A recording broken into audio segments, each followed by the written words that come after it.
And we're joined by Dr. Michael Humer, now running as an independent in Kelowna Centre. When I last spoke with you, you were saying the one thing you weren't going to do was run as an independent. So what's changed?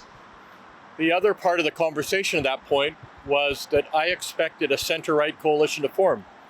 And as I told you in that interview, I was waiting for the call to try to bring that center-right coalition together, because that's the only way in the last 70 years that we've defeated the NDP. The call didn't come, the calls weren't answered. So obviously there isn't the desire for a center-right coalition from the Conservatives. So we're left with the fact that we have one party on one end, one party on the other end, and there's nowhere for the vast majority of Kelowna voters to vote.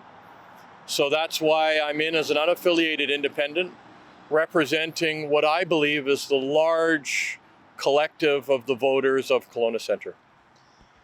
When you expressed reluctance about being an independent candidate, you mentioned concern about vote splitting, that if a certain segment want to vote Conservative because they're the new thing right now, and a certain percent really think that you're an amazing candidate and they vote for you, that takes the right of centre people in two directions, and Loyal Wooldridge can come up the middle as the NDP candidate. Where did those concerns go? It even sounds complicated when you try to explain it. It took a long time, didn't it? So I don't even know what this vote splitting is. I think vote splitting takes away the thought that there's a thoughtful, considered voter. I'm looking at vote saving, giving people the option to make an educated assessment and then decide who they want to represent their riding in Victoria. The fascinating option is that each party on the extremes can have their ideologies, and that candidate has to pledge and stay with their ideologies. My ideology is that I will be a centrist candidate who will represent the breadth of the riding and will answer to the constituents. So it's totally democratic. You see on the sign, I came in to represent and to try to help fix and improve healthcare. I'm still here because democracy is at risk. People in the back rooms, the unelected, wanted to take away the option for people to make a choice. And so what I would say is consider all the candidates, consider what they bring, consider what they've done, and then they consider what they can do for you in Victoria. Okay, so if the possibility looms that a few independent candidates such as yourself could be elected, a little group of independents, what happens with that?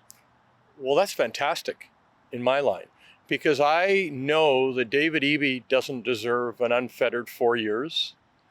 And John Rustad has shown that he doesn't have the leadership to have an unfettered 4 years. So what we need is a voice in the middle to have accountability. And how fascinating that it would be that Kelowna is the birthplace of free enterprise. And in this conversation, it was Prince George, Vancouver, and Victoria determining what was going to happen to all the Kelowna candidates. So shouldn't Kelowna punch above its weight and say, hey, we want to have a voice? So that's what I want to do for the citizens of Kelowna Centre. Okay, one thing we've seen happening is some of the Conservative candidates are getting hard to, get in front of a camera. People can't get an interview with certain candidates.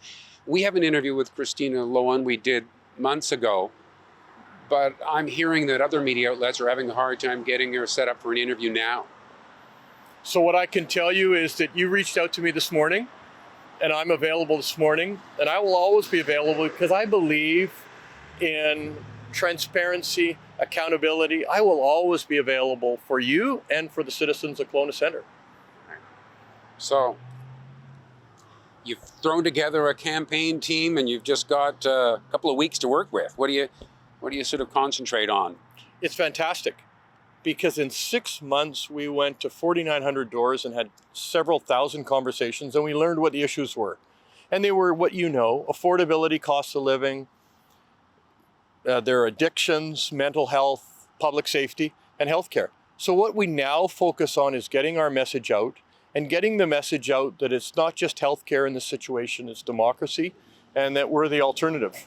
Right. So I do appreciate you making yourself available. Thanks. Good luck. Any time, as you know. This has been a crazy and interesting election. We'll see how it It'll goes. continue to be. Thanks very much, Thank Ken. you, and Okay. thank you for watching Kelowna Now.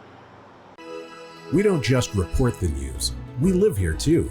We're your neighbors, bringing you stories that matter to all of us. No government funding, no outside influence. Kelowna Now, local, independent. News you can trust.